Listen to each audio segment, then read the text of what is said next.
আজকে তৈরি করে দেখাবো একটি ডেজার্ট রেসিপি, আর এটি হচ্ছে ম্যাঙ্গো এবং সাবুদানার ডেজার্ট। এই পাকা আমের সিজনে এরকম ডেজার্ট যদি তৈরি করে না খান তাহলে এখনই তৈরি করে দিন, বাসার সবাই চেটেপুটে খাবে। আমার বাসা তো ছোট থেকে বড় সবাই খুবই পছন্দ করে। পাকা আমের সিজনেই এই ডেজার্টটি খুবই মজা হয় এবং সবারই খুব পছন্দের। ডেজার্টটি তৈরি করার জন্য প্রথমে আমি নিয়েছি সাবুদানা আর দুটো পাকা আম। আপনারা চাইলে আমের পরিমাণটা আর একটু বাড়িয়ে দিতে পারেন। এই সাবুদানার মধ্যে কিন্তু আমি হাফ কাপ পরিমাণে সাবুদানাটা নেব। আজকে হাফ কাপ পরিমাণে সাবুদানাটা নিয়ে নিলাম। আর এই সাবুদানাগুলো আমি পানি দিয়ে এখন ভিজিয়ে রাখবো আধা ঘন্টার জন্য। সাবুদানাটা যদি পানি দিয়ে ভিজিয়ে রাখেন তাহলে অনেকটা পরিমাণে ফুলে উঠবে। অন্যদিকে প্যানে আমি দিয়ে দিয়েছি 750 গ্রামের মতো লিকুইড দুধ, মানে আধা লিটারের থেকে বেশি, 1 লিটারের থেকে একটু কম হবে। এই দুধটা দিয়ে ভালো করে জাল করে নিতে হবে। আর আগেই আমার জাল করা ছিল। যে কোনো ডেজার্ট তৈরির ক্ষেত্রে কিন্তু দুধটা ভালো করে জাল করে নিতে হয়। কাঁচা দুধ দিয়ে কোনো ডেজার্ট তৈরি করলে খেতে ভালো লাগবে না। তা আমি ভালো করে বলক তুলে নিচ্ছি দুধটা। বলক চলে এসেছে। এখন এই পর্যায়ে দিয়ে দিব ভিজিয়ে রাখা সেই সাবুদানাগুলো। সাবুদানাগুলো দিয়ে কিন্তু অনবরত নাড়তে হবে, না হলে কিন্তু নিচে দলা পাকিয়ে যাবে। তাই অনবরত নেড়েচেড়ে এটা রান্না করে নেব। আর সাবুদানা রান্না করতে তেমন কোনো সময় লাগে না, 3 থেকে 4 মিনিট রান্নাটা করলেই কমপ্লিট হয়ে যাবে। তাই আমি মিডিয়াম আঁচে অনবরত স্প্যাচুলারের সাহায্যে নেড়েচেড়ে সাবুদানাটা রান্না করছি। আর এই ডেজার্টটা কিন্তু তৈরি করা একদম সহজ, আর অল্প কিছু উপকরণ দিয়ে কিন্তু ডেজার্টটা তৈরি হয়ে যায়। দেখুন আমার কিন্তু সাবুদানাটা প্রায় সিদ্ধ হয়ে গিয়েছে আর অনেকটা পরিমাণে ঘনও হয়ে গিয়েছে।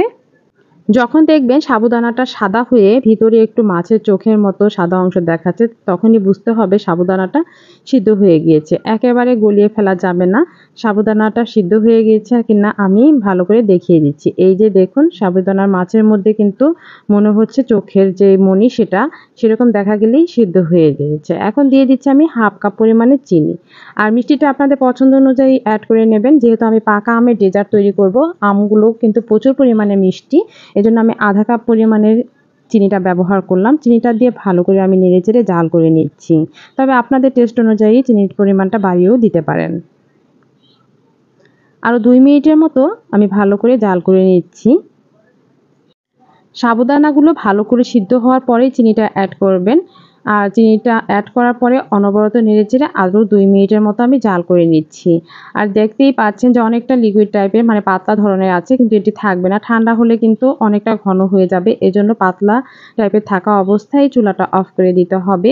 আর এই ডেজার্টটা তৈরি করার জন্য এখন আমার এই দুধ এবং সাবুদানার মিশ্রণটি ভালো করে ঠান্ডা করে নর্মাল ফ্রিজে 1 থেকে 1.5 ঘন্টার মতো রেখে দেবো আমি ডেজার্টটা তৈরি করার জন্য। আর আমরা জানি সব ধরনের ডেজার্টই কিন্তু ঠান্ডা ঠান্ডা খেতেই ভালো লাগে। এই যে 2 ঘন্টা পরে দেখুন কতটা ঘন হয়ে গিয়েছে। চিন্তার কোনো কারণ নেই, আমি আমের পিউরিটা দিলেই এটা অনেকটাই পাতলা হয়ে যাবে। এ পর্যায়ে আমি দিয়ে দিচ্ছি হাফ কাপ পরিমাণের আমের পিউরি। আপনারা চাইলে আমের পিউরিটা আরও বাড়িয়ে দিতে পারেন, তবে আমার কাছে মনে হয়েছে আধা কাপ দিলে পারফেক্ট হয়ে যাবে। আমের পিউরিটা দিয়ে আমি ভালো করে সাবুদানার সাথে মিশিয়ে নিচ্ছি। এই যে দেখুন আমি মিশিয়ে নিয়েছি। আর আমের পিউরিটা দেওয়ার পরে কিন্তু অনেকটাই একটু পাতলা ধরনের হয়ে গিয়েছে। এখন দিয়ে দেবো আমি আস্ত আম, যে আমগুলো আমি কিউব করে কেটে রেখেছিলাম, ছোট ছোট করে কিউব করে কেটে নিয়েছি। আমগুলো দিয়ে ভালো করে আমি মাখিয়ে নিচ্ছি। সাবুদানার এই ডেজার্টটা খেতে যে কী পরিমাণে টেস্টি হয়েছে, আর আমি কিন্তু প্রায় এই ডেজার্টটা তৈরি করে খেয়ে থাকি। ডেকোরেশনের জন্য উপর দিয়ে আরও কিছু আম আমি দিয়ে দেব। আপনারা কিন্তু তৈরি করে ফ্রিজে রেখে যখন খুশি তখন বের করেই গরমের সময় সার্ভ করতে পারবেন। ইচ্ছা হলেই খেয়ে নেওয়া যাবে। আর এতটা টেস্টি হয়েছিল তা বলার বাহুল্য। আপনারা অবশ্যই রেসিপিটা ট্রাই করবেন। উপরে কিছু কাঠবাদাম আর কাজু বাদাম ছড়িয়ে দিলাম, এটা দেখার সৌন্দর্যের জন্য, আর খেতেও অনেকটা ভালো লাগে। এই তো তৈরি হয়ে গেল আমার পাকা আম এবং সাবুদানা দিয়ে মজাদার এই ডেজার্টটি কেমন লাগলো তা অবশ্যই আমাকে কমেন্টসে জানাতে ভুলবেন না। যদি ভালো লেগে থাকে তাহলে লাইক, কমেন্ট, শেয়ার করে দেবেন। সবাই ভালো থাকবেন, সুস্থ থাকবেন। আল্লাহ হাফেজ।